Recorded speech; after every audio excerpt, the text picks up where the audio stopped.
Friends, कैसे हैं आप सब लोग। आई होप आप सब लोग ठीक होंगे। हम लोग तो ठीक नहीं हैं आज। एक्चुअली ना, सॉरी मैं कल का व्लॉग पूरा नहीं कर पाई। हम अपने मैं अपनी बहन के बेटे के बर्थडे में गई थी, इंजॉय भी किया वहाँ। लेकिन पता है वहाँ पे कुछ टाइम होते होते जैसे हम यहाँ 5:30 बजे निकले थे, पर इतना ट्रैफिक था, इतना ट्रैफिक था। हम 7:30 बजे वहाँ पहुँचे, 2 घंटे में। और गाड़ी में बैठे बैठे नीशो शौरी बहुत परेशान हो गए थे, पता नहीं क्यों। मेरे बच्चे, वैसे हम लोग ट्रैवल करते ही रहते हैं, बहुत दूर तो नहीं जाते पर गाड़ी में आते जाते रहते हैं, तो पता नहीं क्यों उसकी तबीयत खराब, ऐसे हो रखी था, अजीब सा सुस्त तो हो गई थी। पर वहाँ पे पहुँचते ही सब ठीक था, ऐसे घूम रहे फिर रहे, खा रहे पी रहे थे। फिर उसके बाद मैं थोड़ा बहुत बना दिखा रही थी, वहाँ का डेकोरेशन वगैरह बनाया। बट 9 बजते बजते ना नीशू की तबीयत खराब होने लगी। मेरे पेट में दर्द हो रहा है, मेरे पेट में दर्द हो रहा है, पता नहीं क्या हुआ। मेरी मम्मी कह रही गाड़ी में गैस वगैरह बनी उसको, शायद पता नहीं क्या हुआ। क्योंकि वो तो बहुत खाती भी नहीं है, बहुत चूज़ी है, बहुत थोड़ी चीज़ें खाएगी। उसने सिर्फ फ्रेंच फ्राइज खाए थे, बाकी कुछ खाया ही नहीं था। जैसे शौर्य है, शौर्य तो पूरा, जब तक सब चीज़ें नहीं चखेगा शौर्य का पेट नहीं भरता। शौर्य ऐसे खाने में बहुत पसंद करता है खाने को। तो पता नहीं, फिर 2-3 बार उसने वहाँ पे उल्टी की वहीं पे। फिर हम फटाफट 9:30 पौने 10 बजे हम निकल आए थे। हम 50 मिनट में घर पहुँच गए थे, लेकिन रास्ते में आते आते भी उसने 2 बार उल्टी की। सुस्त सी बहुत ज़्यादा, मतलब बात भी नहीं कर रही थी। फिर घर आई, फिर मैंने उसे मेडिसिन दी उल्टी की, फिर सो गई थी। फिर रात में 2 बजे मेरी नींद खुली तो उसको बुखार था। तो कल का दिन बहुत ऐसे गया बहुत। फिर बुखार था तो फिर दवाई भी कैसे देती, वो खाली पेट थी। फिर ऐसे ही, फिर चलो हम सोए। मैंने उसको थोड़ा बहुत ऐसे मालिश वालिश की, मैंने कहा थोड़ा बुखार उतर जाएगा। फिर 4 बजे शौर्य ने बोला मेरे पेट में दर्द हो रहा है। फिर शौर्य पॉटी, मैंने कहा पॉटी करने चले जा भाई। फिर उसने भी वहाँ जाके उल्टी की। बहुत, मेरे दोनों बच्चों की हालत बहुत ख़राब है। उल्टी कर रहे हैं, पेट में दर्द हो रहा है, पता नहीं क्या हो रहा है। तो डॉक्टर के पास अब उसके फिर ना, रात भर हम दोनों परेशान रहे। फिर आज मेरे हस्बैंड ने ऑफिस की छुट्टी की, कहते कि नहीं जाता मैं, क्योंकि अकेले इंसान के साथ 2 बच्चे रखना थोड़ा मुश्किल हो जाता है, वो भी बीमार के साथ। कहते हैं आज मैं छुट्टी करता हूँ। बट सुबह से ठीक थे, थोड़ा ठीक थे। फिर अभी मेरे हस्बैंड ना, हमारे यहाँ कोई गांव जा रहा है, तो मम्मी की मेडिसिन ख़त्म हो गई। मेरे मम्मी जो मेरी सास है, शुगर और बीपी की दोनों मेडिसिन खाती है। तो उत्तराखंड में मेडिसिन, वो चीज़ जो वो खाते हैं प्रॉपर, वो मेडिसिन नहीं मिल रही है। तो उन्होंने कहा कि तुम वहाँ से भेज देना, तो वो देने गए हैं मेडिसिन ना, कोई गाँव जा रहा है उसके पास, छतरपुर। तो सामान वगैरह भी दिया हमने, थोड़ा बहुत सर्फ वगैरह, साबुन वगैरह, खाने की चीज़ें, बिस्किट नमकीन वगैरह भी दिया। तो वो देने गए। अब मेरी नीशू ने फिर उल्टी कर दी। तो मैं बहुत टेंशन में हूँ तब से कि फटाफट आएँ, अब डॉक्टर पास ले जाएं दोनों को। क्योंकि बीमार कब, अच्छे नहीं लग रहे, वो सुस्त हैं दोनों पड़े हुए। टीवी चल रहा है, ऐसे ऐसे लग, मैं आपको दिखाती हूँ ना। तो फिर हम परेशान रहे, तो मैं व्लॉग भी पूरा नहीं कर पाई कल का। बोलते हैं ना, जब बच्चे बीमार होते हैं घर की रौनक चली जाती है, वैसे ही हो गया आज हिसाब। तो मैंने सुबह बनाया था मीठा दलिया। तो थोड़ा मीठा दलिया सब पसंद करते हैं, तो मेरे हस्बैंड ने वही, मैंने वही खाओ भैया, मैं दो दो चीज़ें थोड़ा बना पाऊँगी। 8 बजे तो हम उठे थे बिस्तर से। फिर थोड़ा सा खाया नीशू ने, थोड़ा शौर्य ने खाया। अब उन दोनों ने उल्टी कर दी थोड़ी देर बाद खा के। बस यही चलता है। दिखाती हूँ मैं मेरे बच्चों की हालत आपको। ये देखो नीशू, वो बैठी है सुस्त सी। देखो, कभी देखा आपने नीशू का चेहरा इतना सुस्त। और शौर्य हो रहा हो, देखो दोनों बच्चे पस्त हो गए मेरे, देखो। टीवी चल रहा है, टीवी देख रहे हैं, टीवी इंजॉय कर रहे हैं दोनों के दोनों। तो मैंने बनाया है, मैं दिखाती हूँ आपको। मैंने अभी बनाई है मूंग की दाल की खिचड़ी दिन के लिए। और ये सुबह का ना दलिया पड़ा है। तो नीशू खिचड़ी नहीं खाती है।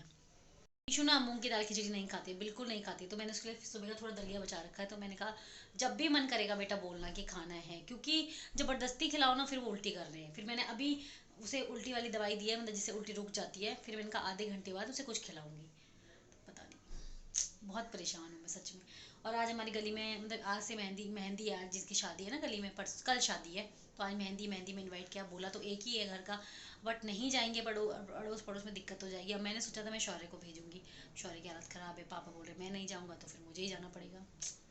मैं बहुत परेशान हूँ सच में। हमारे पड़ोस में आज शादी है, ठीक है, मेहंदी में। तो उन्होंने एक ही इंसान को बुलाया, क्योंकि उनका रिसेप्शन है बाद में, खाने शादी के बाद। घर से कोई जा ही नहीं रहा, मेरे बेटे बच्चे दोनों बीमार है, कौन जाएगा। हस्बैंड बोले मैं नहीं जाता, तुम खुद जाओ। तो मुझे ही जाना पड़ेगा, है ना। खाना आके खाना बनाना है मुझे। रोटी, आटा गूंद रखा है मैंने, और पनीर ला रखी है, और प्याज वगैरह काट रखा है, तो पनीर भुर्जी बनाऊंगी। ये देखो, मैंने ये जो जैकेट मैंने पहनी है, देखो हाफ जैकेट, ये हम लाए थे कश्मीर से। पहलगाम में लिया था हमने ये। मैंने कहा आज यूज़ करती हूँ। यहाँ से नहीं दिख रहा, मैं दिखाती हूँ आपको।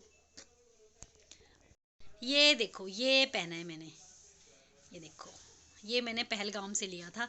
मैंने कहा अच्छा लग रहा है, कहीं ऐसा तो नहीं लग रहा नेता जैसा है। देखो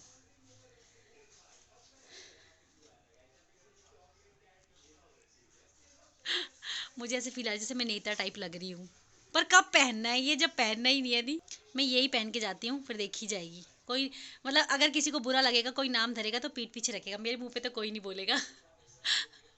तो चलिए मैं पार्टी में जाती हूँ, खा के आती हूँ, फिर इनके लिए बनाती हूँ। बहुत लंबा प्रोसेस है। मैं वहाँ फटाफट गई, ठीक है। पहले जाने से पहले भी एक ट्रेजेडी हो गई थी। पता है क्या हुआ, हम लोगों को क्या ना उत्तराखंड में, मतलब उत्तराखंड में बाहर भी पता नहीं होता है कि नहीं होता, मुझे इतना नहीं पता। उत्तराखंड में जब मेहंदी के दिन जाते हैं लोग तो डब्बा लेके जाते हैं लड्डू का, ठीक है। और मुझे ध्यान नहीं रहा और मम्मी ने भी नहीं बोला मुझसे, ठीक है। तो हमारा प्रोग्राम था कि नहीं जाएंगे, फिर मम्मी ने बोला, फोर्स किया कि नहीं भाई पड़ोसियों की शादी है, जाना तो पड़ेगा, तो जाओ जल्दी, तू ही चली जा, वो नहीं जा रहा, तो मतलब इनके लिए बोला कि वो नहीं जा रहा तो तू ही जा। अब मैंने फिर, हमारे पड़ोस में आंटी रहती है ना, बूढ़ी रहती है, बूढ़ी बोलते हैं उनको, मतलब मेरी सास की मामी लगते हैं, तो हम लोगों को बूढ़ा बूढ़ी लगते हैं। तो मैंने उनको कॉल किया, मैंने कहा बूढ़ी आप जब जाओगे तो मुझे बता देना। तो उन्होंने बोला हाँ जाएंगे, ऊपर जाएंगे, पहले पिठे पानी लगेगा, फिर हम नीचे आके खाना खाएंगे। नहीं, खाने का अरेंजमेंट नीचे है, बगल प्लॉट खाली है वहाँ पे, और डांस वगैरह का अरेंजमेंट ऊपर है छत पे। मैंने कहा पिठे पानी, फिर मेरा दिमाग घूमा, फिर मैंने सास को फ़ोन किया, मैंने कहा लड्डू का डब्बा मंगाना था, कहती हाँ मैं तो भूल गई बताना। हाय मैंने कहा फिर मैं 8 बज गए, किससे मंगाऊँ किससे मंगाऊँ।